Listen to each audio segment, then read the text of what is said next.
आपने कहा कि जो तैयारी थी उससे आप बड़ा सरप्राइज हुए कि they were ready to fight just now, कि चलो अभी जंग शुरू कर दो। तो ये वाला जो आपने नोटिस किया था, इसके बारे में बताइएगा।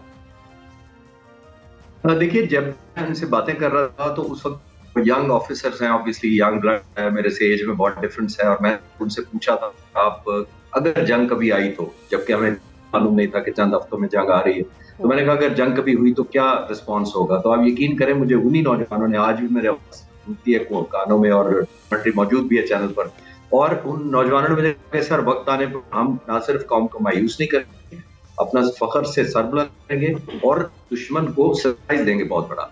और मुझे एज अ फाइटर पायलट नहीं पता कि ये इतना बड़ा सरप्राइज वाकई हो जाएगा, बिकॉज इतनी एयरफोर्स को जिस पास 1100-1200 हैं, इतना बड़ा बजट है हमारे से 10 गुना ज्यादा, उनको इतना बड़ा सरप्राइज।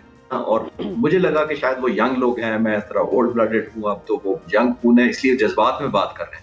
लेकिन अब मुझे लगता है कि वो बहुत ह्यूमिलिटी में बात कर रहे थे, जिनकी इतनी कैपेबिलिटी, जो उनकी कैपेबिलिटी थी उस वक्त, उन्होंने बाद में जंग में आई, वो क्या थी। और एक इस तरह नहीं आती है बतूल। मैं एक चीज आपको बताता चलूं कि लीडरशिप पे बड़ा डिपेंडेंट होता है। हर एयरफोर्स चीफ ने, एयर मार्शल असर खान और एयर मार्शल नूर खान से लेकर सब सरबराह इसी तरह काम करते हैं। लेकिन जो ये इस दफा मुझे वॉर के बाद जाने का इत्तेफाक हुआ, ऑपरेशन रूम में लीडरशिप से मेरी बात हुई,